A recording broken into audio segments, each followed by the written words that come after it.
to the land of Zion next year in Jerusalem. Welcome to Theology in Perspective, the Bible teaching ministry of Dr. Daniel Woodhead. This program is dedicated to bringing you relevant insight into the biblical text that pertains to our time. Here is Dr. Woodhead with today's Bible teaching. Welcome back to Theology in Perspective, and I'm Daniel Woodhead, the Bible teacher for this program.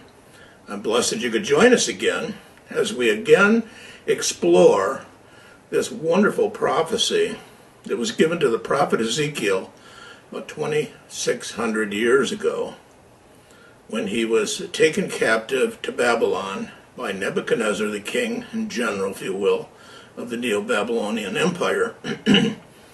Now, this prophecy describes an allied invasion by the Russians and all, today we would call them the Muslim nations surrounding Israel. The invasion comes from the north, led by the Russians, under a man whose title is Gog, G-O-G. And what we see happening here with Gog is that he is lusting after something in Israel. And God, knowing this, the text says he put hooks in his jaws. It was like putting a bit in the mouth of a horse to lead him around. And the prophecy, as we've looked at in the first 7 verses, or 8 verses, if you will, shows that the nations that are aligned together under the leadership of Gog come into Israel from the north, and they go up the mountains of Israel. Now, what is interesting about this, beside just the particular nations that are aligned, but when this happens, now when this happens is a unique time period because the text says it happens in the latter days. And if you were with us in our last session, we were trying to determine when are the latter days from the biblical text.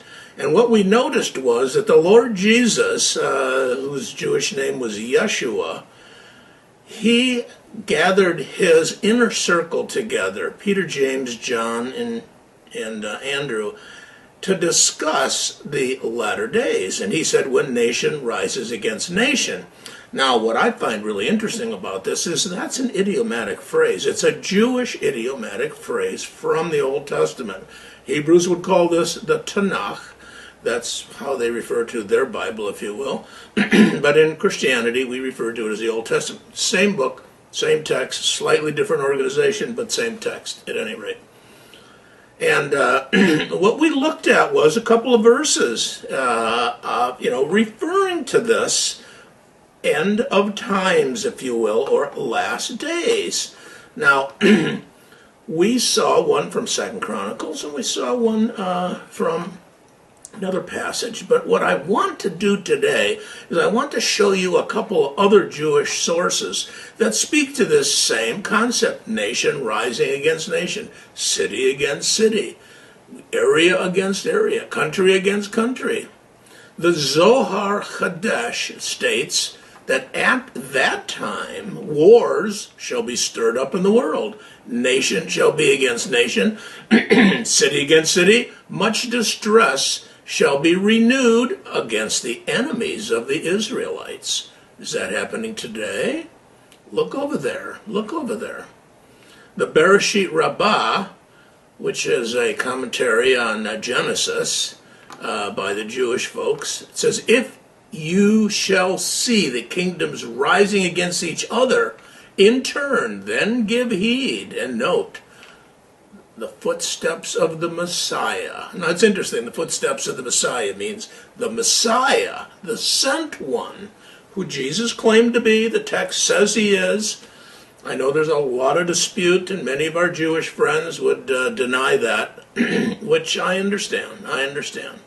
But nevertheless, Jesus claimed to be the Messiah. Others said he was at the same time too.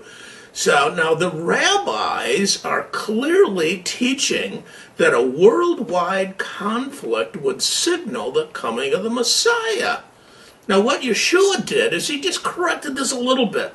Because he said, when the world war occurs, now that doesn't signal the coming of the Messiah, but it signals the end of the age has begun.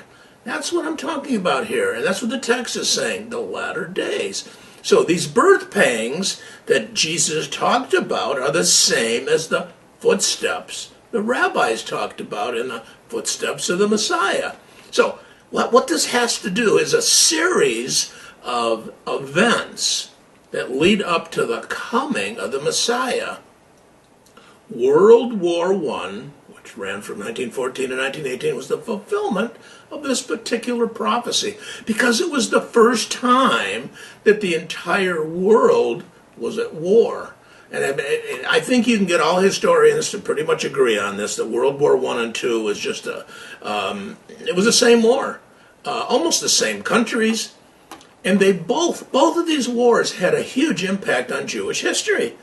World War I gave a lot of impetus to the growth of the Zionist movement. World War II led to the establishment of the Jewish state. Now, since World War I, history has entered the last days of the church age.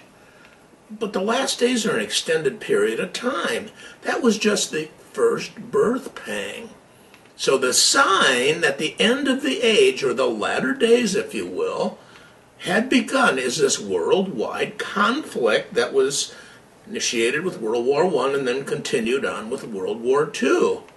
But you know, Jesus does describe that these calamities being the beginning of sorrows is like a woman being in labor and having a baby. The idea is that the birth of a baby after these birth pangs, which are increasing in frequency and increasing in intensity, give birth to a baby when a lady is pregnant and she's about to give birth. What Jesus is talking about here, that the birth pangs are going to increase in intensity and increase in frequency, and it's going to give birth to the Messianic age when the Lord Jesus, the Messiah, will run the world government from Jerusalem. He'll be sitting on David's throne. He will be running the world government in a way that it has never run since the Garden of Eden, before the fall. Now I'm going to move on here with our text in Ezekiel, and I'm going to look at verses 10 to 13. As we've established now, the latter days began with World War I and continued on through World War II, and there was enormous benefit to the nation Israel. One, World War I established the Zionist movement and firmly planted them in the land. World War II, because of the Nazi Holocaust and those horrible genocidal persecutions, the world gave the Jews that land.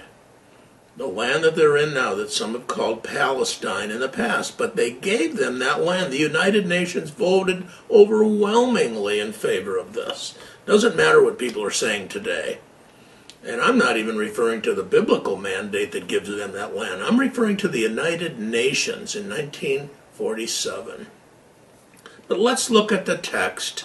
It says here, Ezekiel 38 verses 10 to 13. And I'm just going to give you what the American Standard Version of 1901 reads. Thus saith the Lord Jehovah, it shall come to pass in that day that things shall come into thy mind. Now he's talking to Gog now. And that thou shalt devise an evil device, and that thou shalt say, I will go up to the land of unwalled villages, and I will go to them that are at rest, that dwell securely, all of them dwelling without walls, and having neither bars nor gates, to take the spoil, and to take the prey, to turn thy hand against the waste places that are now inhabited, and against the people that are gathered out of the nations, that have gotten cattle and goods, that dwell in the middle of the earth, Sheba and Dedan, and the merchants of Tarshish, with all the young lions thereof, shall say unto thee, Art thou come to take the spoil? Hast thou assembled the company to take the prey, to carry away silver and gold, to take away cattle and goods, to take great spoil? So now this section discusses the concept as to why this invasion takes place on the part of Russia. The key reason for the Russian invasion is a matter of spoil. Now, exactly what Israel has that Russia would want, it's not spelled out in the text. So the text just means cattle and goods and silver and gold. These are general Old Testament references for spoils and war. And there's been a lot of speculation about what it is that Israel has that the Russians want. Now, some have speculated that the Dead Sea, that contains 45 to 50 billion tons of sodium, chlorine, sulfur, potassium, and so on, could be the reason. Or others say that, well, there's an oil crisis and it's been going on for quite a while, and it may be that the invader, the leader of the invader, Gog, and his Russian counterparts here, see that if they can get into the Middle East without upsetting the Muslims, then they can get close to the Muslims who have the oil. Now, the Muslims are going to welcome any help in destroying Israel because it's their stated purpose. But the text states that the reason is for Russia's own premeditated efforts. Russia wants what the Jews have. For it says they devise an evil thing and resolve to invade for the purpose of spoils. Now, you may not know this, but there has been much oil and gas exploration in recent years taking place in Israel. And they've discovered massive amounts of shale oil and some of the largest natural gas finds in the Mediterranean just off the coast of northern Israel. That may be one of the reasons. But there's also a second group of nations here in this verse that we looked at. Now they're protesting this invasion. They recognize that it's invasion for spoil and for nothing else, and it's called Sheba and Dedan. Again, back to the Old Testament, family names, individual people groups. We look to see who these are. Now, these are countries that are in northern Arabia. And they show that at least some of the Arab states are not going to favor the Russian presence in the Middle East. And another is Tarshish, followed by this phrase here, and all the young lions thereof. That is a puzzler because there's been much speculation on that one too. Some people say, well, it's the United States. Tarshish is the young lion, at any rate. It's England, Great Britain, and her young lions are her colonies. Some say it is Spain or even Africa. But whatever it is, that these countries come out of the bigger country. The young lions come out of the bigger ones. We don't know who exactly they are, but these countries don't go beyond a protest stage. So Russia succeeds invading, and then the invading army is disposed of with no help from the protesters. They just look at this and say, gee, you shouldn't be doing that. Now, isn't that how the world is today? We see some of the most heinous activities going on. We see our government saying, well, that's not right. Nothing's done to correct it, though, is it? You can see this prophecy in real time, in real people, in real countries. Now let's move on with the text of Ezekiel 38. Verses 14 to 16 say, therefore, Son of man, prophesy and say unto Gog, thus saith the Lord Jehovah, in that day when my people, listen to this, my people, that's what God is saying, that they're his people. Israel dwelleth securely, shalt thou not know it? And thou shalt come from thy place, out of the uppermost parts of the north, thou and many peoples with thee, all of them riding upon horses, a great company, and a mighty army, and thou shalt come up against my people Israel, as a cloud to cover the land. Listen, it says a cloud to cover the land. Now, it's a reference to a lot of people, a lot of armaments, a lot of armies, if you will. It shall come to pass in the latter days that I will bring thee against my land, that the nations may know me, when I shall be sanctified in thee before thy eyes. Whoa. Before their eyes, if you will. Now the invasion begins, and this Confederate army covers the land like a storm, in a massive swarm, if you will. Now, Israel's a nation now, and it's got reasonable security, knowing that they have statehood.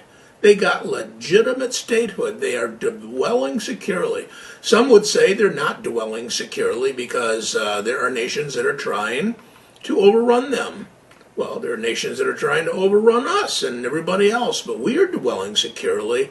Now, I don't think that is a reasonable concept to adhere to. I think dwelling securely just means that. They own the land, they have been given the land by the United Nations, and they are dwelling there securely.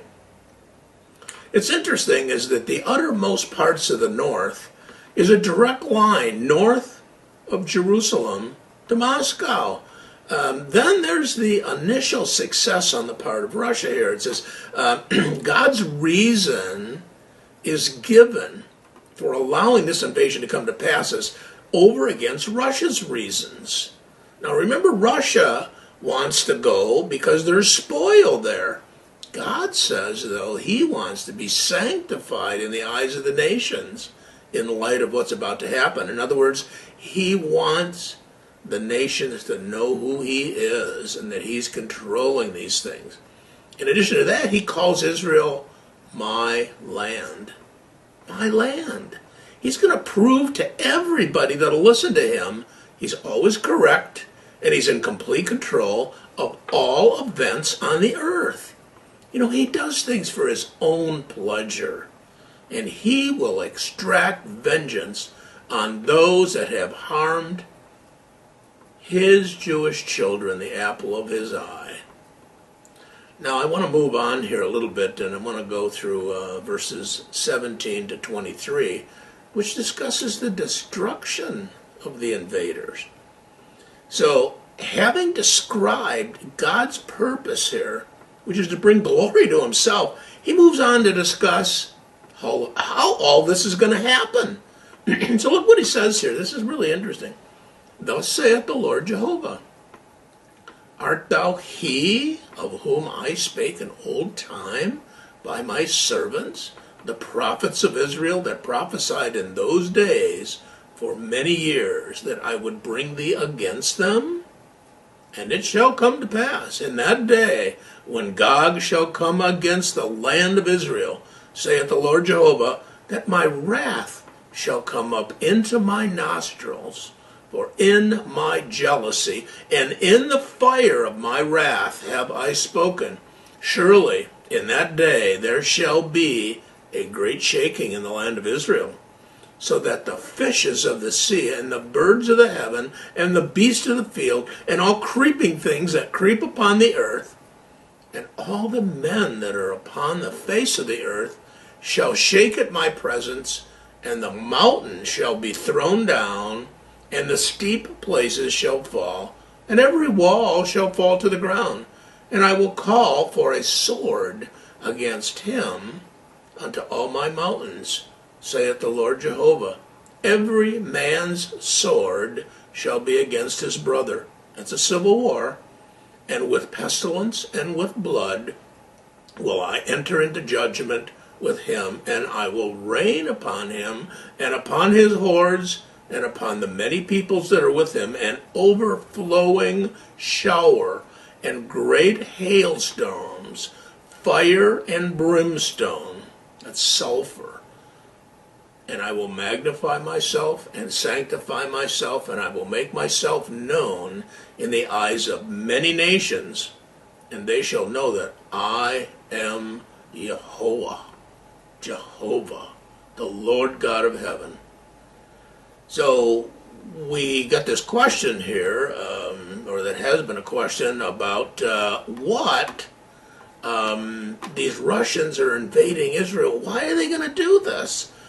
And they're invading a land that is the apple of God's eye. They've touched it with all their persecutions over the last couple hundred years, starting with some of the early czars. Even Catherine persecuted them. And the wife of Jehovah, one of the terms used in the Old Testament to describe God's love for his Jewish people, is violated. That arouses God's anger so that he moves out in judgment against them, and he's going to destroy the invading army. Now this is followed by the answer to the question as to how the invading army is disposed of and destroyed. It gives us several causes here. Earthquake, a civil war breaking out amongst the invading soldiers themselves, pestilence, blood, flood, hailstone, fire, and brimstone. Now, since these things totally destroy the invading army without the aid of the other nations, God's purpose is seen as a success. He meets his objective like he always does. He's sanctified in the eyes of many people. In other words, the world sees this. The Jews see this. They know that the God of this universe is protecting them. Now I'm going to go into the 39th chapter, verses 1 to 6. Now this follows what is referred to in hermeneutics as the law of recurrence, because it just gives more details about the same things that have been talked about in the previous section, which would be Ezekiel 38. Now I'm going to look at 39, verses 1 to 6 here, and we'll look at those in a little more detail. And thou, son of man, prophesy against Gog, and say, Thus saith the Lord Jehovah, Behold, I am against thee, O Gog, prince of Rosh, Meshach, and Tubal. And I will turn thee about, and will lead thee on, and will cause thee to come up from the uttermost parts of the north, and I will bring thee upon the mountains of Israel. And I will smite thy bow out of thy left hand, and will cause thine arrows to fall out of thy right hand. Thou shalt fall upon the mountains of Israel, and thou with all thy hordes and thy peoples that are with thee. I will give thee unto the ravenous birds of every sort, and to the beasts of the field, to be devoured. Thou shalt fall upon the open field, for I have spoken it, saith the Lord Jehovah, and I will send a fire on Magog, and on them that dwell securely in the isles, and they shall know that I am Jehovah. Now here's some new information that we're getting here in the second and the fourth verse, chapter 39. Where the armies are said to fall specifically on the mountains of Israel, they extend the length of the center of the country, beginning at the southern point of the valley of Jezreel, at the town of Jenin in the Galilee. It's biblical, Ain and Ganim, but they continue south until they stop at a point just north of Beersheba in the Negev. That's way down in the south. These mountains contain the famous cities of Dothan, Shechem, Samaria, Shiloh, Bethel, Ai, Ramah, Bethlehem, Hebron, Debir, but more importantly, Jerusalem. Now that seems to be the goal of the invading army. Yerushalayim seems to be the goal. Now here's another example where the 6-day war set the stage for the fulfillment of this prophecy. Because up to the 6-day war in 1967, all the mountains of Israel, except for a small corridor of West Jerusalem, was entirely in the hands of the Jordanians. Only since 1967 have the mountains of Israel been in Israel. Thus, that sets the stage for the fulfillment of this prophecy. And another thing to know that the King James, which I love, has got a mistranslation in verse 2 because it says 1/6 of the invading army is left alive. That's not true, and it conflicts with verse 4. It was just a mistranslation. The poor folks translating the King James didn't have some of the manuscripts that have been found since then, like the Dead Sea Scrolls at Qumran. So they didn't have some of the better information, and even that from some of the older translations and the older Hebrew, if you will, there was doubt about that particular translation. So the whole issue of translating the Bible is one that's very, very complex, and we can have another discussion about how that's done. But needless to say that every one of the invading army dies. Every one, and none of the Jews die. Now let's look at Ezekiel 39, verse 6. And he says, I will send a fire on Magog. On them that dwell securely in the isles, they shall know that I am Yahuwah, or Jehovah. So not only is the Russian and the Allied army destroyed, but the land of Russia itself is devastated by the raining of brimstone. It causes a whole lot of destruction to the nation itself. What this ends up with is Russia ceasing to be a political force in world affairs. Ceasing. They are no longer a force to be reckoned with, or they will not be after this happens. There's a couple other verses here about sanctified amongst the Gentiles. Now, this is what God is saying He's going to do here. Let's look at verses 7 and 8, where he's speaking in the first person now, and he says, and my holy name will I make known in the midst of my people Israel. Neither will I suffer my holy name to be profaned any more. And the nation shall know that I am Jehovah, the Holy One of Israel. Behold, it cometh, and it shall be done, saith the Lord Jehovah. This is the day whereof I have spoken. So there's a revival that happens in Israel, causing many Jews to turn to the Lord. Now, I'm going to close there for today because we're going to get into another session in our next show that is going to talk about how long the weapons burn and how long it takes before any of the folks that are going to be burying the dead can even get into the battlefield to do this. This is an incredibly intricate prophecy talking about something that is yet future to us, and it looks as if the stage is being set, the players are in place, the attitudes are there, and we're going to look at the reasons for this in our next session, along with these 7 years the weapons will burn. God bless you, and I look forward to seeing you in our next session. We hope you have been blessed by this message today on a contemporarily relevant Bible topic. Dr. Woodhead has been teaching the Bible for 25 years. He is a pastor, an author, and conference speaker on various biblical subjects. Dr. Woodhead is the Dean of the Jewish Studies School at Schofield Seminary. His seminary teaching includes the Old Testament and Biblical Hebrew. He has attended Hebrew University in Jerusalem and a Hebrew College in Massachusetts. If you would like a DVD of today's program, please write us at Post Office Box 48, Hart, Michigan, 49420. Again, that's Post Office Box 48, Hart, Michigan, 49420, or call us at 877-706-2479. That's 877-706-2479. Once again, 877-706-2479. The cost is $15. Let us know if you have any questions about today's broadcast.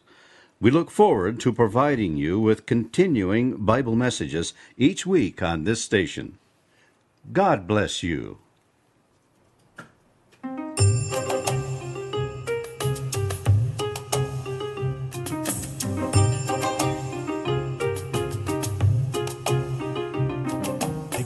Take us there to the land of Zion, next year in Jerusalem, the Shana Haba'ah Yerushalayim, next year in Jerusalem. Oh, hear, O Israel, hear.